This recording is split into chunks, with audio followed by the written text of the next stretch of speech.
енді қалай ойлайсыз, Болат Назарбаев 14 баласының бар екенін біле тұра, неге бір ғана баласына өсиет қалдыруы мүмкін? Мен ойлаймын, бұл жерде үлкен баласына үлкен үміт арттырғаншы деп ойлаймын. Және енді қалған балалары әлі кішкентай шығар деген ойдамын. Және бізде қолданыстағы заңнамада егер сенде қаншама бала болса да, 14 болсын, 34 болсын, жаңағы өсиет беруші, білдіруші өзінің тірі кезінде қайсы баласына бергісі келеді, сол баласына беруге бізде заң жаңағы рұқсат береді, оған тыйым салынбаған. Сондықтан мен ойлаймын, Болат Назарбаев өзінің осы құқығын пайдалана отырып, жаңағы 14 баланың ішінде бір баласына мүлігінің жаңағы үлестерін өсиет арқылы берген шығар деп. Бұл жерде енді өсиетті үлкен баласына қалдырып тұр, бірақ қалған 14 баласы өтініш білдіріп тұр. Енді қалай үлестіріледі деп ойлайсыз? Басым көпшілігі сол үлкен ұлына бөліне ме, қалай болады? Мен сізге былай айтайын. Өсиет арқылы өсиет білдіруші өзінің тірі кезінде қандай мүліктерді беретіндігі, оның үлестерін қалай анықтайтындығы, ол өсиетпенен нотариус арқылы жазып өзі біледі, кімге беретінін. Енді өсиеттен бөлек мүліктер бар ғой, кірмей қалған ол жаққа. Мысалы, үлестер кірмей қалды ма, тағы да басқалары.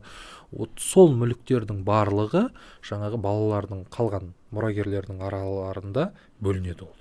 Түсініңіз бе? Теңдей.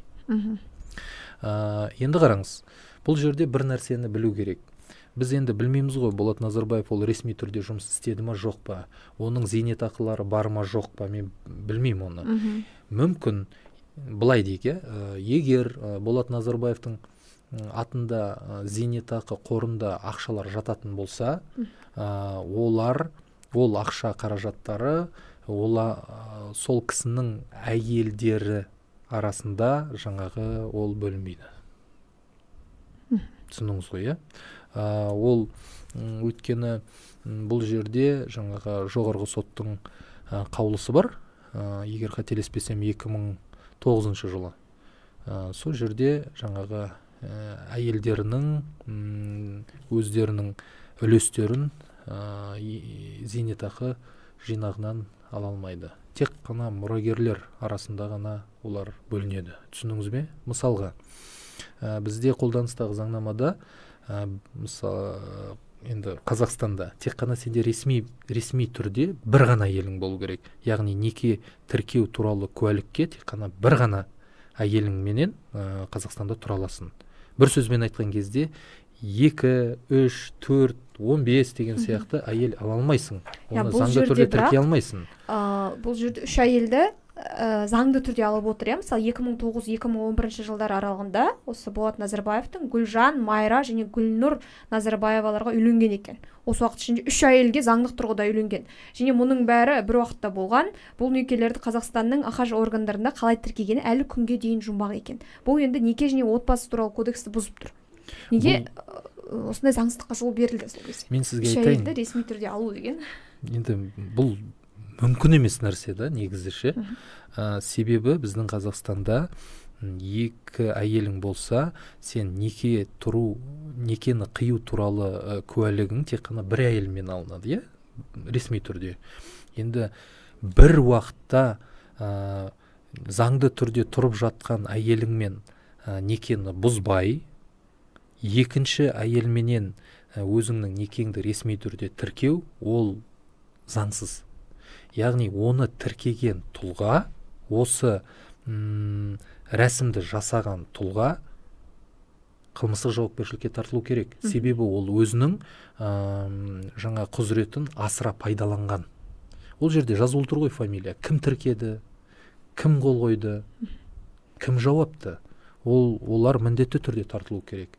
Күндердің күні олар жауапкершілікке тартылады. Бізде Қазақстан Республикасында егер мысалға бір ер кісінің атында бірнеше осындай некелер тіркелген анықталатын болса, прокуратура тарапынан сотқа жүгініп, сол тіркелген ресми түрде некелер заңсыз деп тануды жаңағы сұрап сот арқылы бұзып тастау керек оларды. Оған қызық емес. Прокуратура өкілдеріне жаңағы сенде бірнеше некелер болды ма, тіркелген тағы да басқа. Бізде Қазақстанда тек қана ресми түрде бір ғана әйелменен ресми түрде тіркелу керек. Бұл жерде енді 3 әйел алып отыр, оның біріншісінен қайтыс болып кетті, екіншісіне дейін сол үйленіп, оларға фамилиясын беріп, сосын ажырасып, фамилиясын алып сөйтті бұл кісі. Некені бұзбай тұрып, тағы да үшіншісімен де некеге тұрады. Үшіншісінде некеге тұрады, иә. Бұл енді фантастика. Өйткені бұлай жасау енді ол дұрыс емес. Ол мысал қараңызшы, мен кезінде жоғарғы оқу орындарында сабақ бергенмін. Кәдімгідей студенттерге құқық пәндерінен түрлі салада дәрістер оқыған. Сол кезде маған осындай мысал ретінде студент орнынан тұрып сұрақ қоятын болса, мен оған 2 қояр едім да. Отыр саған 2, себебі сен дұрыс емес, қате сұрақ қойдың деп. Себебі бұл ал Болат Назарбаевты мысалға келтірсеше, бүкіл ақпарат көздерін ашып қарасаңыз, ресми заңды некелері тіркелген деп тұр. Бір некеңді, ресми түрде тіркелген некеңді бұзбай, екінші некеге ресми түрде тіркелуге жол берілмейді. Болды. Бұл жерде жол берілген шығар, Назарбаев болғаннан кейін. Бірақ мен ойлаймын, бұндай бассыздыққа жол берген тұлғалар жауапкершілікке тартылуы тиіс. Неге? Бізде қолданыстағы заңда нақты көрсетілген, Конституцияда да көрсетілген, заң алдында барлығы тең.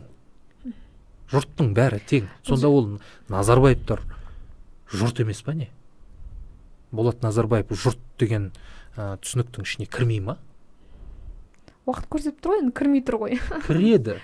Ол бізде нақты жазылған, сондықтан ол заң бұзушылық деп мен ойлаймын. Егер тағы айтам, ресми түрдегі некесін бұзбай, сол уақыт аралықтарында екінші некеге ресми түрде қиса және куәлік берілсе, олар заңсыз. Бұл жерде енді әйелдеріне жаңағы үлестірілмейді, яғни мұрасы. Ажырасып, фамилиясын алып. Бұл жерде бір айтып кететін жайт, бізде ресми түрде мысалға некесі қиылған әйелі, ол Болат Назарбаев көз жұмғанға дейін некесі бұзылмаса, онда ол мұрагер ретінде жаңағы нотариусқа мұрашылған өтініш білдіріп, жаңағы өзінің Динара Назарбаева тұр, тек қана өзінің үлесін ала алады. Ал енді басқа елдері біз айтамыз ғой, азаматтық некедегі әйелдері, яғни некені қию туралы куәліктері жоқ әйелдері, олар мұра ретінде таныла алмайды. Бірақ балалар таныла алады. Бірақ балалары, егер Болат Назарбаевтан туылған балалар туу туралы куәлігінде әкесі деген графада Болат Назарбаев көрсетілсе, онда ол балалар жаңағы мүлікті жаңағы мұра ретінде қабылдау үлесіне жаңағы өтініш білдіре алады. Анасы арқылы. Өйткені олар кәмелетке толмаған ғой. Яғни мына жерде 14 баланың ішінде некеден тумаған балаларда бұл жерде өтініш білдіріп тұр.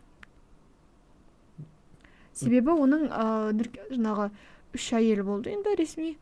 Біріншісінен 3 бала, екіншісінен 2, үшіншісінен 2 бала өтем. Қалғандар енді некесі туған болып тұр ғой, өтініш бере алып тұр. Бірақ фамилиялары Назарбаев өзінің жаңағы отцовствосын берген. Ол балаларда жаңағы туу туралы куәліктерінде әкесі деген графа бар ғой. Анасы деген графа бар. Сол жерде әкесі деген жерде Болат Назарбаевтың фамилиясы көрсетілетін болса, олар толық мұра ісіне қатысып өздерінің үлестерін қабылдап алуға құқықтары бар. Егер ол жерде көрсетілмесе, мысалға Болат Назарбаев, мынау менің балам емес дейтін болса, онда және ол жаңа баланың туу туралы куәлігінде көрсетілмесе, онда ол мұрагер ретінде қатыса алмайды. Енді жаңалықтарда шығып жатқанына қарағанда барлығының туу туралы куәлігі бар, дәлелденген балалары болып тұр ғой. Бірақ соңғы жаңағы жұбайларының бірі, Динара Назарбаева, жаңағы басты мұрагерлерінің бірі, сұхбаттарының бірінде Болат Назарбаев тіпті 20 рет әке атанды. Оның ішінде енді 14-ін біледі, қалғанын білмейтіні, ұмытқаны бар деп айтқан екен. Қалған 6 баласын енді іздеу жаңағы керек сияқты. Енді бұл жерде тағы айта кететіні осы Болат Назарбаев енді балаларын көбінесе балалар арқылы түрлі алаяқтық іс-әрекеттерін іске асырды. Мысалы, оларға жаңағы балаларына компанияларды, жерді, жылжымайтын мүлікті аттарына жазып беріп отырған. Мысалы, 22 жастағы Хамболат Назарбаевтың бірнеше компанияның негізін қалаушы екені анықталған екен. 22 жасар бала.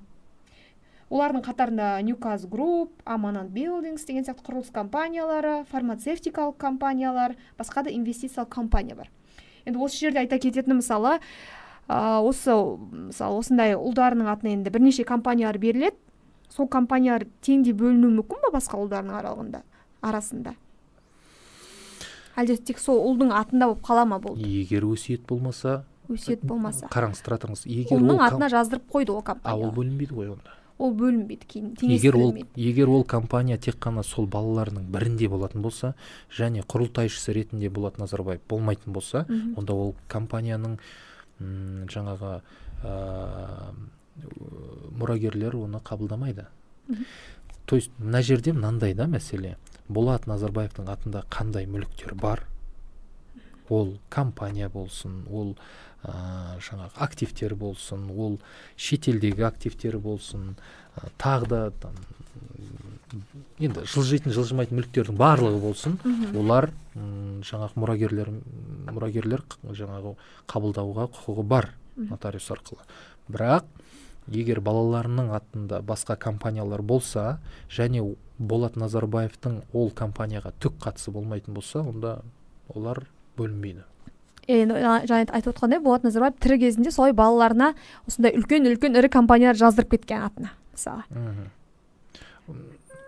Жаздырып бергенде ол егер қараңыз, қайтадан айтамын, өзінің көзі тірі кезінде өзіне тиесілі мүлікті, мысалға, мынандай компания сенің атыңда болады, сен құрылтайшысы боласың, сен осы компанияны өзің жүргізесің, болды дейтін болса, ол бөлінбейді ол. Болды, көзі тірісінде беріп қойды оны. Тағдырын шешіп тастады ол компанияның.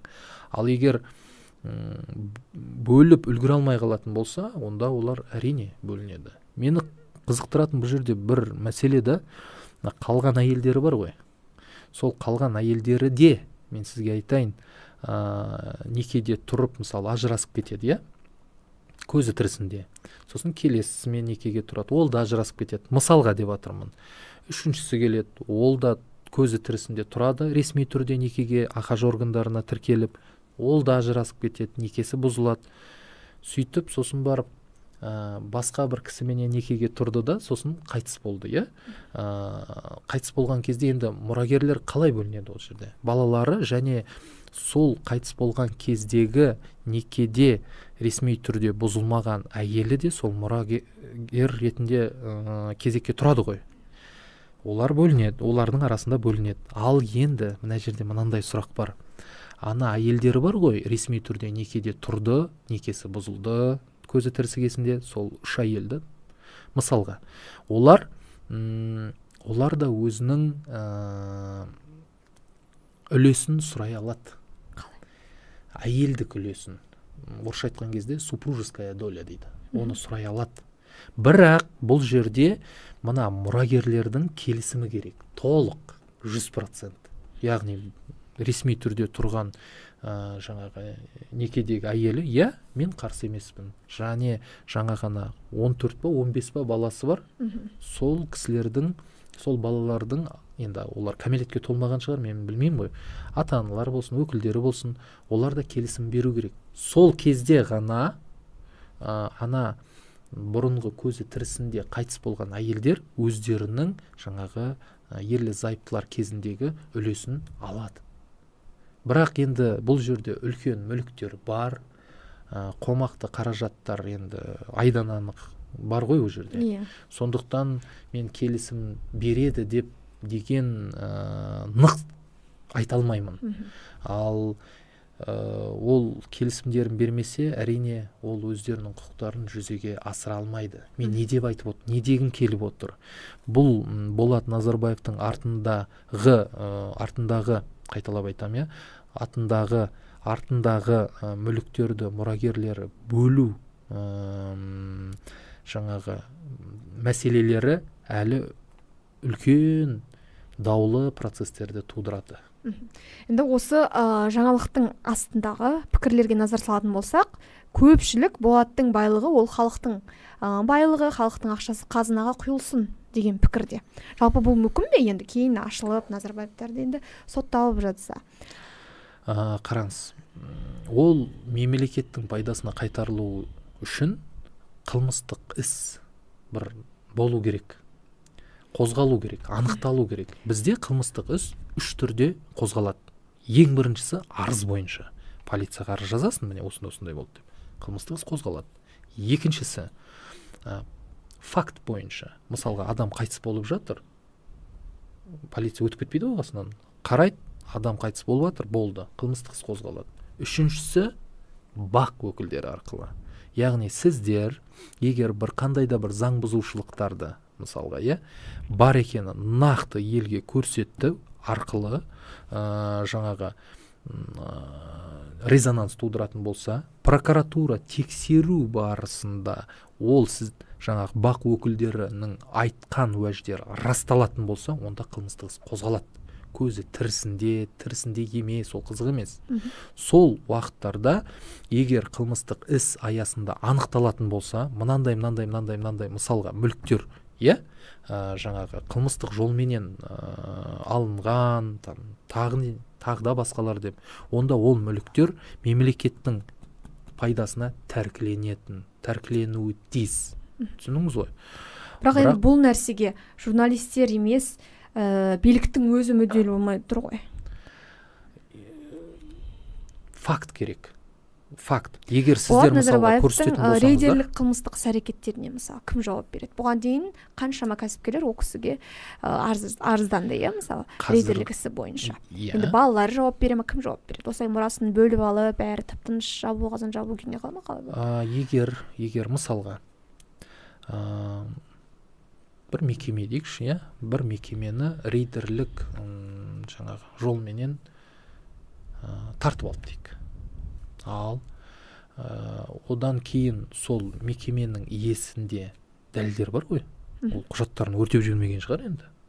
Сол дәлелдер арқылы, арыз жазу арқылы істі қозғатып және келтірген уәждерін растайтын болса, неге жоқ? Онда оны қайтаруға болады ғой, ол мүліктердің барлығын. Мен не деп айтқым келіп отыр? Көзі тірісінде мысалға қазір халық айтып жатыр. Халық айтса да ол қалып айтпайды ғой. Фактілер тіркелетін болса, онда ол мүліктер қайтарылуға жатады. Қазіргі кезде олардың құқық қорғау органдарына жүгінуге және істің қозғалуына жаңағы қалай айтсам болады? Істің қозғалуы, қозғалу мүмкіндігі әлдеқайда мүмкіндігі бар. Егер дәлелдерің болса.